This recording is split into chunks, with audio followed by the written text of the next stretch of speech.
Good morning, students. Today we are going to learn the topic antigens, antibodies, antigen antibody reaction, and lymphoid organs from the chapter Human Health and Disease. Antigens or immunogens are those substances which, when introduced into the body, stimulates the production of antibodies. This definition you have learned in class 10. But we have to learn a little bit more about antigens as you in class 12. The ability of the antigens to stimulate antibody formation is called antigenicity. Antigens may be made up of protein, carbohydrate, lipids, or nucleic acid. If it is made up of protein, then it is a complete antigen and can stimulate antibody formation on its own. Those which are made up of carbohydrate and lipids are not able to produce antibodies on their own. Such antigens are known as heptanes or partial antigens. Heptanes, on combining with proteins, stimulate antibody formation. Virus, bacteria, pollen grains, tumor cells, and blood cells of other organisms act as antigens. The sites present on the surface of the antigen that are recognized by T and B lymphocytes as well as antibodies are called antigenic determinants or epitopes. And the region of antibodies and lymphocytes which serves as receptors for epitopes are called paratopes.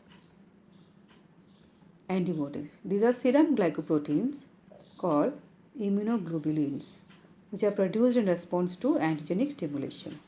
These are formed by B lymphocytes and plasma cells. Each antibody molecule is Y-shaped and is made up of 4 peptide chains, 2 small light chains and 2 longer heavy chains. Hence, an antibody is represented as H2L2. Light and heavy chains are bound together by disulfide bonds. Stem of Y is formed by heavy chains, whereas in the arms, both light and heavy chains occur parallel to each other, except for antigen binding sites. An antibody has a variable portion in the arms. It is called V region or antigen binding filament. The remaining part of antibody is called constant portion or crystalline fragment, also known as FC. There are 5 classes of antibodies or immunoglobulins: IgA, IgD, IgE, IgG, and IgM. IgA or immunoglobulin alpha. It accounts for 10 to 13% of serum immunoglobulins. It is present in all the body secretions, as it is called secretory immunoglobulin. It is present in colostrum, saliva, seminal fluid, tears, and urine. It is also present in gastrointestinal tract and respiratory tract. It protects from inhaled and ingested pathogens. It is effective against number of antigens, especially the ones containing polysaccharides or heptanes. Immunoglobulin delta, it accounts for 1% of the total blood serum. It is present on the surface of B lymphocytes, which are destined to become or which are destined to differentiate into antibody producing plasma cells. It is effective against allergens and toxins. It activates B lymphocytes to produce antibodies. IgE or immunoglobulin epsilon. It forms only 0.002% of the total antibodies. It is mainly concentrated in the mucous membrane, skin, and lungs. It triggers hypersensitive reactions by inducing basophils and mast cells to release histamine. It also mediates anaphylaxis. IgG or immunoglobulin gamma. It forms 75% to 80% of normal human antibodies. Only antibody that can cross placenta and provides passive immunity to the fetus and child up to the age of 6 months. It provides long-term resistance to a disease. Booster injection of vaccine raises the level of IgG antibody. It stimulates alternative pathway of complement system and acts on opsonins to stimulate phagocytic activity.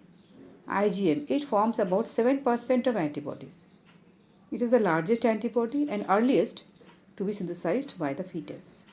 When B lymphocytes are stimulated, this antibody appears first and produces primary antibody response. Antigen antibody reaction. The antigen binding site of the antibody molecules binds to specific antigen in a lock and key fashion, forming an antigen antibody complex. Each antigen has many antigenic determinants. each of which matches a specific antibody and binds to it. Though antibodies trap antigens, they have no power to destroy them.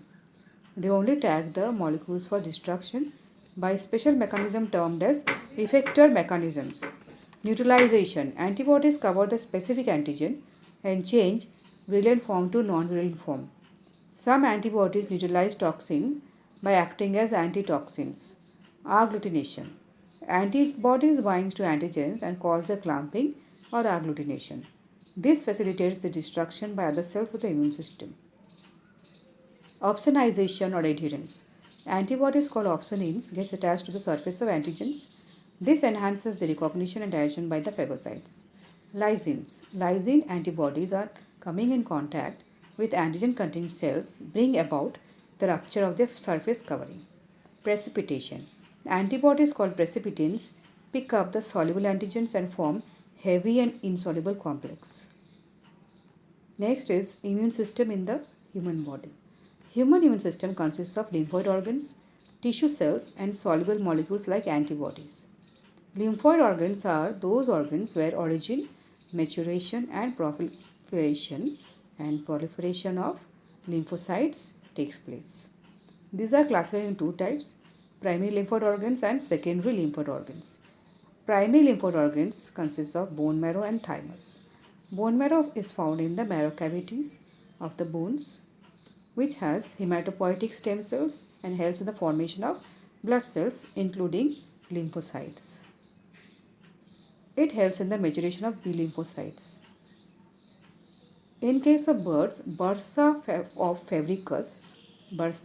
fabricus helps in the formation of blood cells, hence it is said to be equivalent to bone marrow. Thymus, it is a lobed organ which is situated near the heart beneath the breastbone. It is the site for the development and maturation of T lymphocytes. It is very large in size in the infants and the children, but as we grow older, it slowly shrinks in size. In case of children and the infants, the period of exposure to microorganisms is not very long. Hence, they need to be protected from the pathogen by producing large number of T lymphocytes which are produced by the thymus. But as we grow older, our period of exposure to microorganism increases, hence specific antibodies develops for those microorganisms. Next is secondary lymphoid organs which consist of spleen, lymph nodes, tonsils, mucosa associated lymphoid tissue. Spleen, it is a large reservoir of erythrocytes. It is located dorsal to the stomach. It acts as a filter of the blood as it traps microorganisms. Lymph nodes, it is located at intervals along the lymphatic system. It traps the microorganisms or their antigens that enter the lymph and tissue fluid. The lymphocytes are activated by the trapped antigens. This causes immune response and enlargement of lymph glands. Tonsils. It acts as filter to protect the body from bacteria and assist in the formation of white blood cells. It consists of pharyngeal tonsil, palatine tonsil, lingual tonsil. Pharyngeal tonsil is present in the pharynx region. Palatine tonsil is found in the soft palate region. Lingual tonsil is present at the end of the tongue. Mucosa associated lymphoid tissue. It constitutes 50% of the lymphoid tissue in human body. It is located within the lining of respiratory, digestive and urinogenital tracts. That's all for today. Thank you students. Have a good day.